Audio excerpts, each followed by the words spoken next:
Azt mondják, hogy mindig azt adja, amire igény van. És én ezt egy hülyeségnek tartom, mert nem azt ad, amit ő akar adni. Nem köpünk a kézbe, ami enni ad. Ez egy jó kérdés. A sztárvilág manapság sajnos nagyobb, mint az kéne neki. Mostanában tényleg az van, hogy vannak ezek a valóságsok, meg ezek a tehetségkutatók. Nem találok benne semmi szórakoztatót. Fölkapnak egy-két embert fél évre körülbelül, és utána meg így senki meg nem tudná mondani, hogy ezek kik voltak. Szerintem nem szórakoztat. Hát ez elég közhelyes ezt mondani, hogy egy posvány, de hát tulajdonképpen egy posvány. Mármint konkrétan nincs értelmes műsor a tévében, ami miatt érdemes lenne leülnem elé. Én szerintem a minden rossznak az alapvetője a kereskedelmi média. Megnézi a bármelyik ilyen bulváros sztármagazint, akkor gyakorlatilag azzal szembesül, hogy akárkinek az akármilyen fontos nagy munkájánál előbbre való hír az, hogy győzik-e Fingot. Piedesztátra emelik. Nézem a tévét, lám van nálam hülyébb ember is, akkor velem nincs is akkora nagy baj. Akik pedig méltán lettek híresek, azokból csak akkor lehet ilyen bulvárceleb, hogyha valami botrányhős lesz belőlük. Csak egyszerűen odafigyelnek rájuk. Úgy csinálnak, mintha ezek az emberek érdekesek lennének valamiért, és elhitetik az emberekkel, hogy érdekesek, mert szerintem nem érdekesek. Hát ha nincs más. A celebeket azért hozzák létre, hogy az átlagember jobbnak érezze magát, amikor őket nézi. Úgy érzem, hogy a celebek azok sokkal inkább kreáltak. Ennek van egy ilyen pejoratív rétege ennek a szónak elve, hogy celeb. Szerintem az, akivel nem együtt nevet a közönség, hanem aki Nem nagyon rendelkeznek semmilyen különleges képességgel sem. akik igazából nem tesznek le az asztalra semmit, vagy régebben letettek valamit az asztalra, de most már nem tesznek le semmit. Arra van igény, amit adnak, és ez egy tévhit azzal kapcsolatban, hogy erre van igény. Nincs más választ, de át lehet kapcsolni más csatornán. Nem hiszem el, hogy vidéken. Az a legkönnyebb opció, hogy benyomjuk az egyes gombot a csatornán, és jön nem kell gondolkozni rajta. Tehát elé tesznek valamit, azt megeszed. Például nagyon jó ez a nagyon élvezem.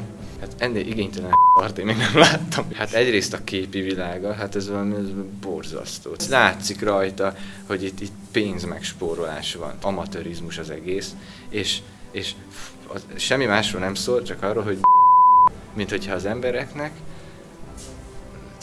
mint hogyha erről szólna a világ, hogy kell. Tehát egyszerűen úgy érzi a néző, hogy most nem a saját életével kell törődnie, hanem meg kell nézni egy valaki mást, aki megcsinálja helyette a dolgokat. Szerintem egy átlagember miért akar sztár lenni? Az emberek önmagukat szeretnék látni a sztárokban, szeretnék azonosulni, szeretnék azt érezni, hogy basszus, én is lehetnék ez az ember. Az ideális sztárra fel lehet nézni valamiért, tehát értékalapú. Van egy állapotban, amiben ő boldogtalant, és azt érzi, hogyha sztár lenne. Nekik nem kell, mert nekik abból van az üzlet, hogy butát játszanak. Magukat kell eladniuk buta emberként. Akkor valószínűleg bizonyos dolgok megváltoznának.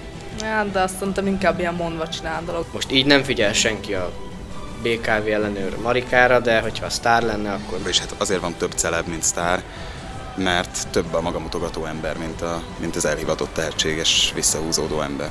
Biztos, hogy kell hozzá egy alkat is, egy sztár alkat. Az embereknek mindig is igényük volt a pletykákra. A faluban is mindenki tud mindenkiről, mindent megy a pletyka, elindul egyik pillanatra a másikra. A tévé ugyanezt helyettesíti, csak nagyban.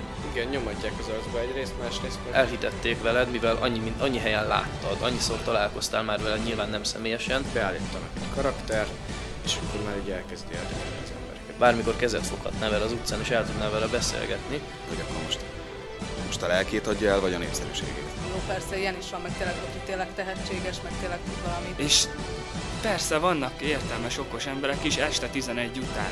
Régen, amikor nem voltak kereskedelmi csatornák, nem volt ennyi választás, akkor mit néztek? Tele M1-et, M2-t és csókolom. Mégis voltak normálisabb műsorok, és én ezt tudatosnak tartom. Valakik felkapnak, nagyon-nagyon okos üzletemberek, meg nagyon-nagyon okos újságírók, és azt mondják, hogy akkor mostantól rajta fog nevetni a nép. Ha marketingről és reklámról beszélünk, akkor az a saját döntése, hogy mit vállal be.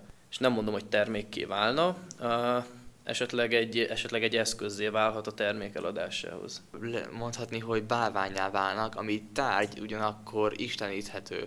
Szerintem nem elnézőek velük, hiszen a média is tisztában van azzal, hogy ezeknek a sztároknak mekkora kihatása van a társadalomra, és épp ezért szigorúbban kell venni az ő dolgaikat, hiszen arról mindenki tud, és példát kell mutatniuk. Ezt így fölfújják gyorsan, de mivel nincs benne az a sok éves munka, meg kapcsolatok, ezért fullad ki olyan gyorsan egy csomó ilyen tehetségkutatós sztár. A személye unalmassá válik, és nem tud újítani. Teljesen eltűnik tényleg 15 perc hírnév után. Szerintem igen, meg azért, mert az igazán tehetséges sztárok nagyon sokszor nem mennek bele olyan játékokba, amiben az átlagember belemegy azért, hogy ismert lehessen. A hírnév egy olyan társadalmi nyomással jár, amit nem mindenki bír. Ugye ezért is van, hogy sok sztár a drogok felé fordul például, mert nem bírja ezt a nyomást. Ezért aztán bevállalnak kb. Minden. Az más kérdés, hogy ahhoz, hogy valaki igazán sztárrá váljon. Ez a lényegük, hogy az emberek felnéznek rá és követik őket. Az sugallja, hogy ő már valamit letett, ami nem csupán a média koholmánya, hanem tényleg tehetséges valamiben. Ami több egy emberben, mint maga a tehetség. Tehát tényleg van miért őt tisztelni.